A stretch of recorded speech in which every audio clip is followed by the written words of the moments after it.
श्री शिवाय नमस्तुभयम। दोस्तों, जैसा कि आप सभी लोग जानते हैं कि 4 अगस्त 2026 यानी मंगलवार को पड़ रही है श्रावण मास की षष्ठी तिथि। और दोस्तों, यह वह तिथि है जो श्रावण मास में पड़ने वाली सबसे बड़ी तिथि है, क्योंकि यह मंगलवार के दिन पड़ रही है और इसका बहुत ही बड़ा और विशेष महत्व होता है। पूज्य गुरु जी ने कहा है कि अगर कभी भी मौका लग जाए और श्रावण महीने की षष्ठी तिथि मंगलवार को पड़ जाए तो आप लोगों 11 चावल के दाने का उपाय तो अवश्य ही करना चाहिए। इन दोनों का संयोग बहुत ही कम आता है। इसी के साथ में गुरु जी ने अपने शिव पुराण कथा में बताया है कि इस दिन आपको 11 चावल दाने का उपाय तो आपको अवश्य ही करना चाहिए, क्योंकि ऐसा दिन पूरे साल में सिर्फ एक ही बार आता है। और दोस्तों, आप सभी लोग जानते हो कि मंगलवार षष्ठी तिथि का अगर सबसे बड़ा कोई उपाय तो वह 11 चावल के दाने वाला उपाय। तो दोस्तों, इस मंगलवार षष्ठी तिथि के दिन आप लोगों को इस 11 चावल दाने वाले उपाय को जरूर करना है। बहुत सारे लोग होंगे जिन लोगों ने इस उपाय को ना किया हो, मतलब पूरा साल निकल गया, उन्होंने किसी भी दिन इस 11 चावल के दाने वाले उपाय को ना किया हो। पर दोस्तों, आपके पास एक आखिरी मौका बचा हुआ है, जो कि 4 अगस्त मंगलवार षष्ठी तिथि के दिन है। तो इस दिन आप लोगों को इस वाले उपाय को जरूर कर लेना है, भले ही आप पूरे महीने भर इस उपाय को ना किया हो।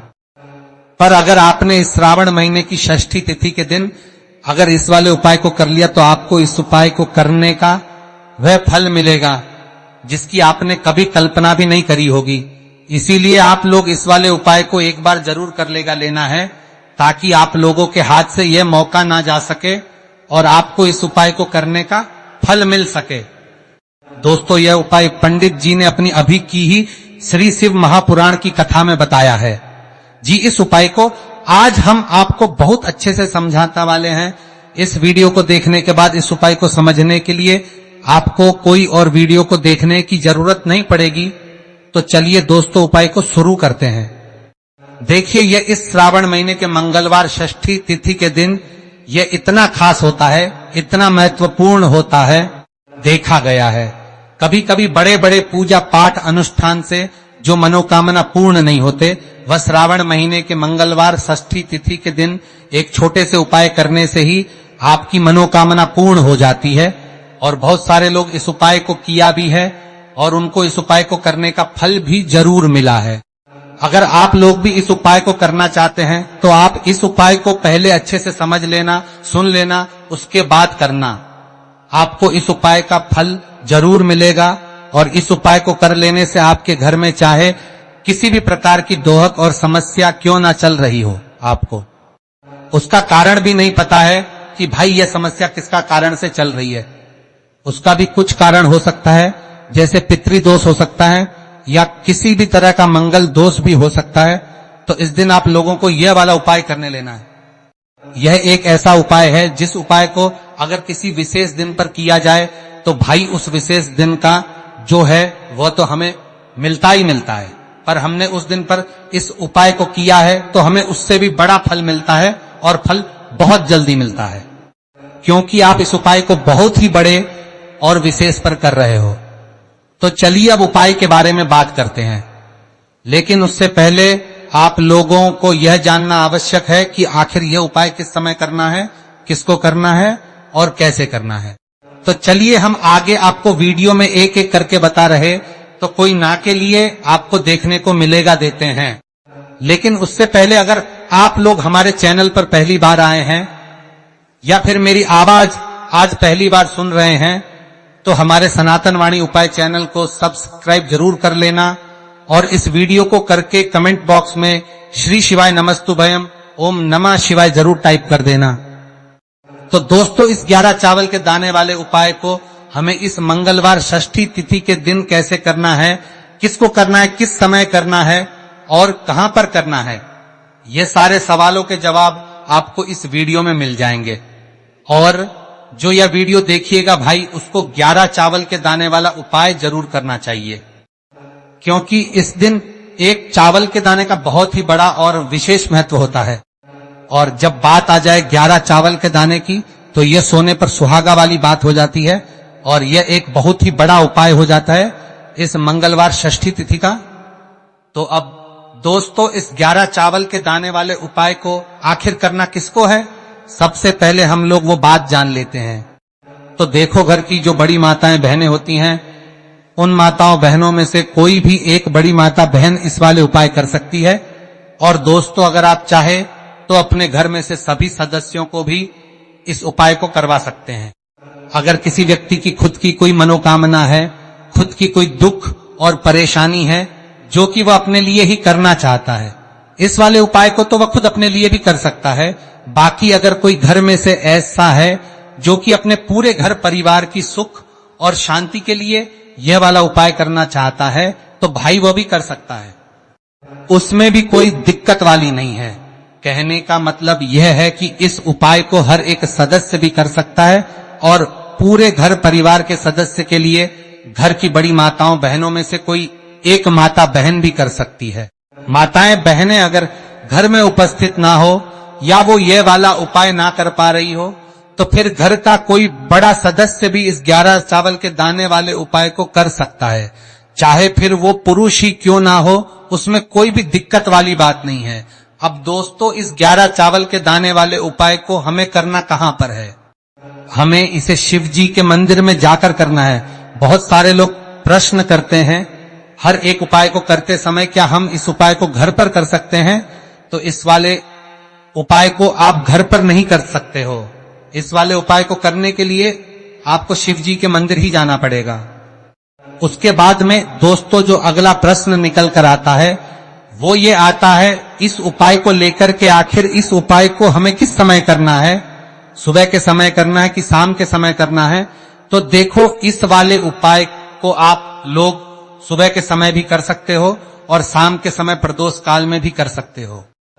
अब अगर आप पूछो कि भाई सबसे उत्तम समय कौन सा रहेगा इस 31 चावल के दाने वाले उपाय को करने का, तो हम आपसे बस यही कहेंगे कि इस उपाय को आप सुबह के समय करेंगे तो ज्यादा बेहतर होगा।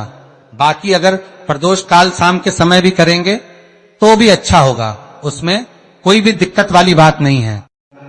तो अब दोस्तों, अगली सबसे बड़ी और महत्वपूर्ण बात आती है, वो ये आती है कि सुबह अगर हम उपाय को करेंगे तो हमें कितने बजे से लेकर कितने बजे तक के बीच में करना है, और शाम के समय प्रदोष काल में करेंगे तो हमें कितने बजे से लेकर कितने बजे के बीच में करना है। तो देखो, सुबह जितनी जल्दी हो सके आप उपाय को करने की कोशिश करना। बाकी अगर किसी कारणवश लेट भी हो जाओ, थी देर भी हो जाए, तो 10 या 11 बजे तक भी आप उपाय कर लेना, पर 12 बजे से ज्यादा देरी ना हो, ठीक है? इस बात का ध्यान रखना। उसके बाद में दोस्तों, अगर शाम के समय प्रदोष काल की बात करें, प्रदोष काल का जो समय होता है वो शाम के 6 बजे से शुरू हो जाता है। मतलब शाम के 6 बजे से लेकर 7 बजे के बीच का जो समय होता है, यह समय प्रदोष काल का समय होता है। पर अभी जो मौसम चल रहा है, इस मौसम में जो है शाम बहुत देरी से होती है, तो आप इस उपाय को 7 या 8 बजे के बीच में भी कर सकते हो। मतलब शाम के 6 बजे से 8 बजे के बीच में आप कभी भी इस वाले उपाय को कर सकते हो, उसमें कोई भी दिक्कत वाली बात नहीं है। अब दोस्तों, यहां पर इस उपाय को लेकर एक और सबसे बड़ी बात ये निकल कर आती है कि इस 11 चावल के दानों को हमें लेना कहां से होता है, और हमें इस उपाय को करने के साथ में क्या और कुछ भी सामग्री ऐसी होती है जो शिव जी के मंदिर लेकर जानी पड़ रही है। तो देखो, यहां पर हम आपको बता दें, सबसे पहले आप लोग यह जान लो कि यह जो 11 चावल के दाने वाला उपाय है, सिर्फ और सिर्फ आप उपाय की सामग्री लेकर कभी भी शिव जी के मंदिर मत जाना, क्योंकि हमें भगवान के सामने यह नहीं दर्शाना है कि अगर हम भगवान शिव जी के मंदिर आए हैं तो अपने फायदे के लिए आए हैं। तो इसलिए जो भी पूजन सामग्री है, उपाय सामग्री है, 11 चावल के दाने, इसके साथ में आपको पूजन सामग्री भी जरूर लेकर जाना है। देखो, अगर सुबह के समय उपाय कर रहे हो तो सीधी सी बात है, एक लोटा जल तो आप लेकर जाओगे ही जाओगे। वही एक लोटा जल अगर मिट्टी का जल हो तो बहुत अच्छा रहेगा। मिट्टी का जल कैसे बनाता है, इसके लिए हमने पहले से बहुत सारी वीडियोस बना दी है आपके पास। इस दिन एक आखिरी मौका रहेगा मिट्टी का जल शिव जी पर चढ़ने का और उपाय को करने का, बहुत बड़ा आपको इस दिन फल मिलेगा। तो इसीलिए इस दिन हो सके तो भाई मिट्टी का जल चढ़ाना तो अपने साथ में कम से कम 1 लोटा जल तो आपको लेकर जाना ही जाना है। अगर मिट्टी का जल नहीं है तो घर का जल भी आप इस्तेमाल कर सकते हो। इसके अलावा जो भी पूजन सामग्री है, देखो 11 के दाने अलग आपके रहेंगे और जो आपकी पूजन सामग्री रहेगी वो अलग रहेगी। पूजन सामग्री में आप जो भी चीज लेकर जाना चाहे वो लेकर जा सकते हैं। एक बेल पत्र भी लेकर जा सकते हैं, उसमें कोई भी दिक्कत वाली बात नहीं है। वहीं अगर हम बात करें शाम के समय की, तो शाम के समय शिव जी पर जल नहीं चढ़ता है, इसीलिए शाम के समय आप लोग एक दीपक तैयार कर लें जो कि गोल तीखा आटे का शुद्ध देसी गाय का घी का होगा, है ना। इस बात का आप लोगों को ध्यान रखना है और इस दीपक को आपको घर से जलाकर नहीं लेकर जाना है, भगवान शिव जी के मंदिर में जाकर ही जलाना है। इस बात का भी आप लोगों को ध्यान रखना है। अब दोस्तों यहां पर हमें इस बात को समझना है कि ये 11 चावल के दाने हमें लेना कहां से है। क्या हमें दुकान से लेकर आना है या हमें अपने घर से लेना है या कहां से लेकर आना है और कौन से चावल लेना है, क्योंकि चावल भी बहुत प्रकार के होते हैं। तो देखो इन सभी सवालों के जवाब आप लोग एक बात में सुन लो कि भाई जो उपाय है, इस उपाय में आपको यह नहीं देखना है कि भाई कौन से चावल है कौन से चावल नहीं है। बस जो भी चावल ले रहे हो वो चावल का दाना सबूत होना चाहिए, मतलब साबुत होना चाहिए, टूटा हुआ नहीं होना चाहिए, कटा पीटा नहीं होना चाहिए। ये बात आपको ध्यान रखना है। बाकी आपका चावल बासमती हो या सादा चावल हो या कोई सा भी चावल हो, उसमें कोई भी दिक्कत वाली बात नहीं है। तो सीधी सी बात है कि आपके घर के रसोई घर में जहां पर आप बनाते हो वहां पर जो भी चावल आपके उपस्थित हो, उन चावलों में से अपनी कटोरी भर लेना या एक मुट्ठी चावल अलग से निकाल कर रख लेना, क्योंकि हम 11 चावल ही यहां पर इस उपाय में लेने वाले हैं। उसके बाद अगर शाम के समय की बात करें तो शाम के समय आपको स्नान करने की जरूरत नहीं है, पर शुद्धता ध्यान रखना है। आपको स्नान तो नहीं करेंगे, आप हाथ मुंह धोकर भी इस वाले उपाय को शाम के समय प्रदोष काल में कर सकते हैं। इसमें कोई दिक्कत वाली बात नहीं है।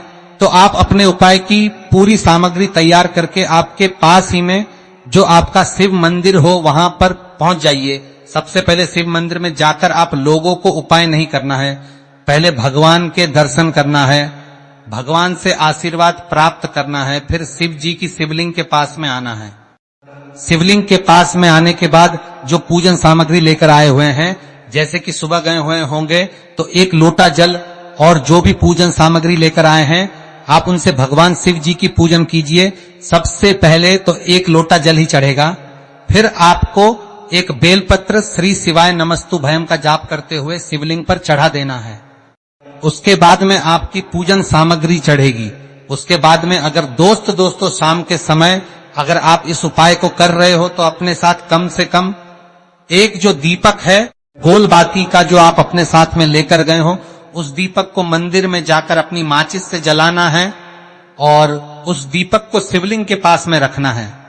ठीक है, इस दीपक को रखने के बाद भी आप लोगों को अपना यह वाला उपाय शुरू करना है और दीपक को ज्यादा पास में मत रखना, वैसे भी गर्मी पड़ रही है। भगवान शिव जी को आंच नहीं लगनी चाहिए, है ना। तो भाई जैसे ही आपकी पूजा अर्चना हो जाती है आप भगवान शिव जी को प्रसन्न कर लेते हैं। उसके बाद शिवलिंग के पास ही में आप कहीं पर बैठ जाइए, सामने या आसपास जिस जगह पर आपको बैठना हो वहां पर बैठ जाइए और अपने वहां एक चावल के दाने अपने सामने निकाल कर रख लीजिए, क्योंकि अब यहां पर उपाय को यहां पर करने की आपको तैयारी करना है। और इस तरीके से जब आप उपाय करेंगे, पूजन सामग्री करने के बाद, पूजन अर्चना करने के बाद, तो आपको उपाय का फल बहुत जल्दी और बहुत होकर मिलेगा।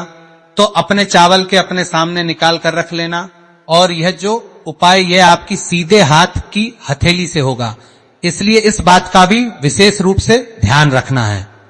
तो सीधे हाथ की हथेली का प्रयोग करके ही आप लोग अपना इस वाले उपाय को करना। अपने सामने जो भी आपके कागज की पुड़िया है उसको खोल कर रख लो, या कटोरी है तो भाई उसे अपने सामने रख लो और अपने वो 11 चावल के दाने निकाल लो। ठीक है, उसके बाद में दोस्तों अब आपको क्या करना है कि शिवलिंग आपके सामने होगी तो आपने वो एक चावल के दाने एक करके जहां पर आपने बेलपत्र चढ़ाए हैं आपको शिव जी के शिवलिंग के ऊपर चढ़ाना है। कहां पर चढ़ाना है? शिवलिंग के ऊपर चढ़ाना है और कहीं पर भी नहीं चढ़ाना है, आपको अपने हथेली से तो शिवलिंग के ऊपर चढ़ाना है, भले ही फिर वो अपने आप जलाधारी पर गिर जाए। ये मतलब वहीं पर गिर जाए, उसमें कोई दिक्कत वाली बात नहीं है, पर आप चढ़ाओ शिवलिंग के ऊपर। तो आपको क्या करना है, अपना पहला चावल का दाना उठाना है, श्री शिवाय नमस्तुभयम बोलना है और शिवलिंग पर चढ़ देना है। इसी तरीके दूसरा चावल का दाना उठा है, शिवलिंग पर चढ़ना है और मंत्र बोल देना है, और फिर तीसरा चावल का दाना उठाना है, श्री शिवाय नमस्तुभयम बोलना है और चढ़ देना है। इसी प्रकार से आपको पूरे 11 चावल के दाने एक एक करके शिव जी के शिवलिंग के ऊपर चढ़ाना है और भगवान से प्रार्थना करते जाना है। मतलब प्रार्थना तो आपको आखिरी में करना है, पर हर एक चावल के दाने को चढ़ाते समय श्री शिवाय नमस्तुभयम जरूर बोलना है। उसके ही में ये चावल का दाना शिवलिंग के ऊपर आपको चढ़ाना है। जैसे ही आपके 11 चावल के दाने शिवलिंग के ऊपर चढ़ते हैं तो भाई उसके बाद में आपको क्या करना है, भगवान से अपनी मनोकामना बोलना है। मनोकामना भी कब बोलना है, जब आपका 11 चावल का दाना आपके सीधे हाथ की हथेली में हो और आप उसे चढ़ाने के लिए जा रहे हो। श्री शिवाय नमस्तुभयम बोलकर उस आखिरी चावल के दाने को शिवलिंग के ऊपर चढ़ा देना भगवान से, फिर अपनी वो मनोकामना बोल देना जिस मनोकामना के लिए आप लोग अपना ये वाला उपाय कर रहे हो, जिस भी दुख परेशानी के लिए आप लोग अपना ये वाला उपाय कर रहे हो। उसके बाद में जैसे ही आप अपनी मनोकामना बोल देते हो, आपका यह वाला उपाय पूरा हो जाता है।